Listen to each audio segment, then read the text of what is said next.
So what's going on, everybody? I want you guys to talk to me here. I got a little busy there. I got a little distracted, my bad. How are you all doing? Are you guys all happy? So today is going to be Therapy Tuesday. I'm sure you guys know, but I am a licensed healthcare professional. So if you guys have anything you want to talk about, remember, I don't replace the services of your medical doctor.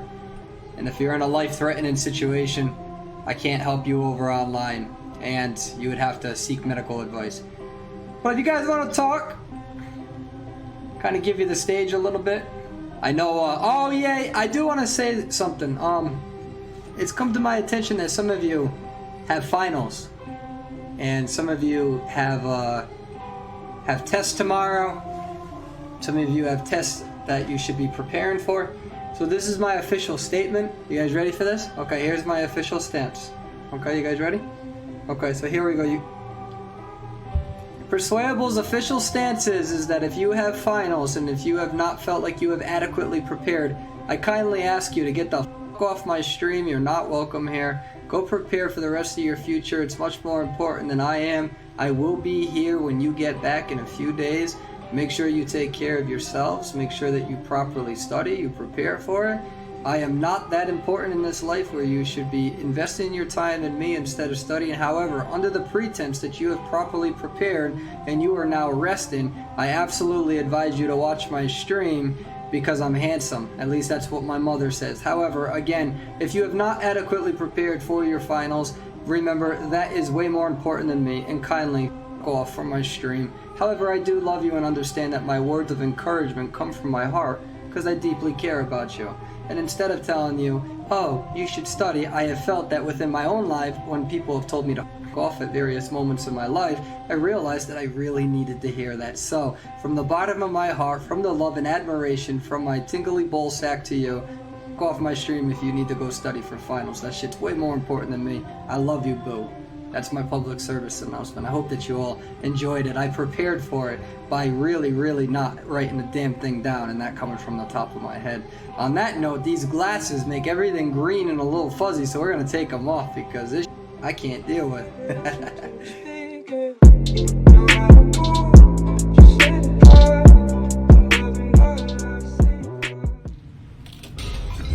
So I need a vacation. That's what I don't even post that many videos. I have no idea how I'm at 17,000 subs, because I don't. People be like, how do you do it? And I'm like, dude, honestly, I'm not even gonna pretend like I know. I have no idea what the fuck I'm doing.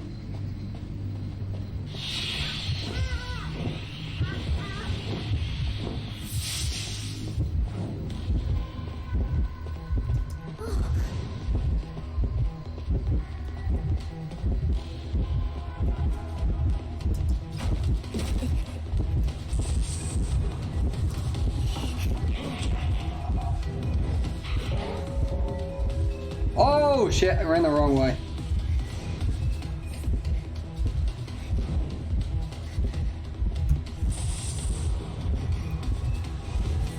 Oh, you're gonna kill me.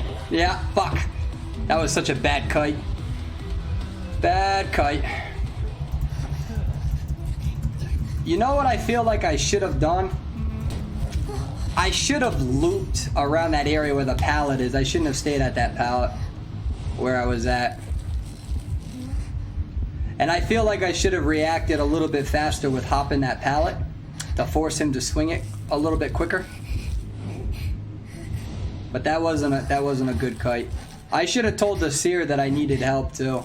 That can be I didn't do a good job. Oh, this is awful. What is going on here? We're playing like a bunch of tier 2s with my kiting in the rescue. That was awful.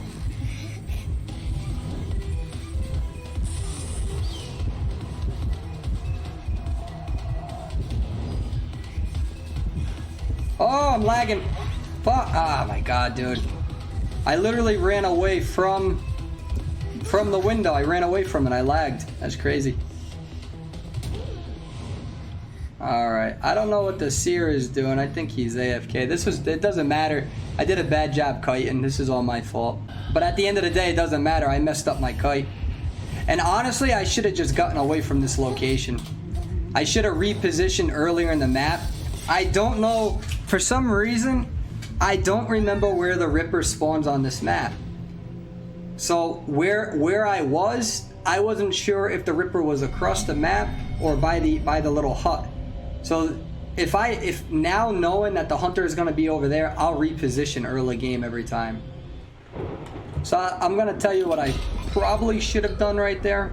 Gotta keep refreshing over these routes, man. That was a pretty awful route. And I threw the pallet down too fast. These are very basic mistakes, man. But we'll get it with time. We gotta keep practicing. It feels kind of good to be rusty because it gives me a little bit of incentive to keep playing, man. You know what I mean? Like to be part of that process of relearning these routes, and especially now with Ripper using Peeper. It's which definitely took place with that Call of Abyss.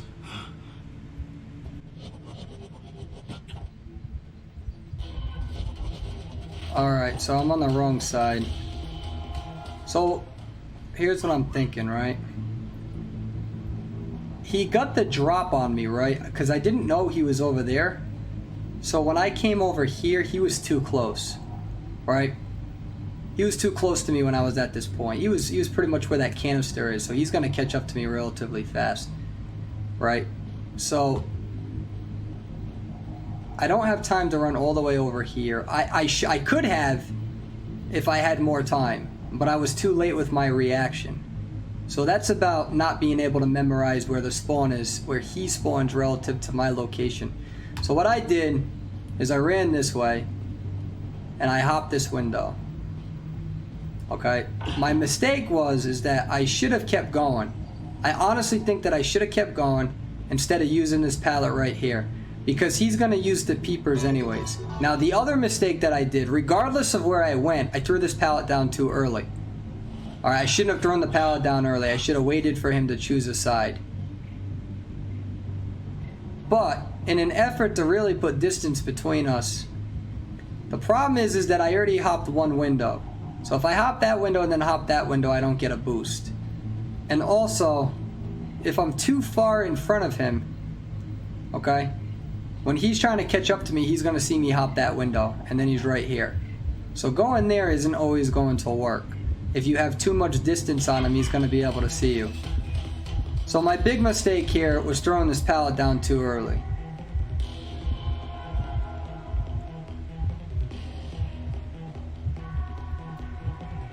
You can always try to loop. I could have tried to loop, but I felt like he was going to catch up to me.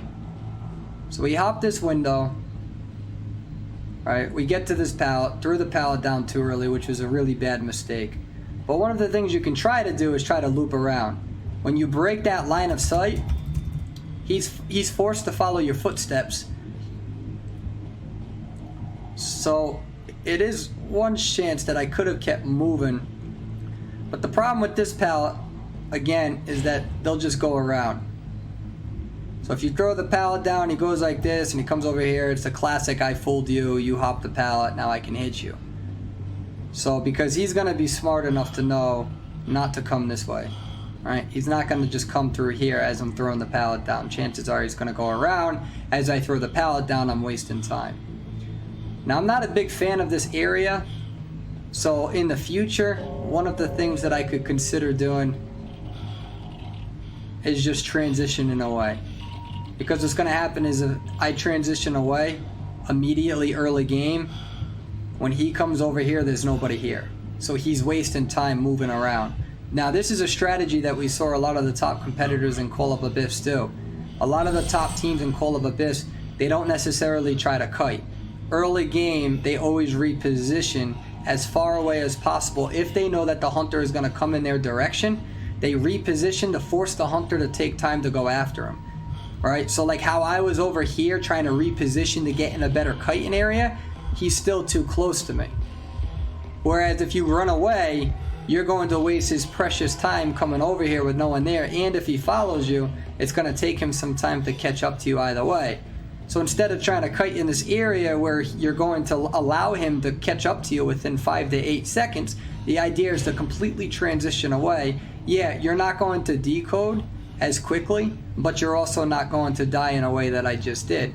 And we call this transitional kiting. There's tight kiting, which I tried to do, and I failed at miserably that last round. Or you can do transitional kiting. Just for the viewers to understand, and Emrakul's gonna make fun of me because I will reference it. When I was a top player in this game, I was a transitional kiter. I was not a tight kiter.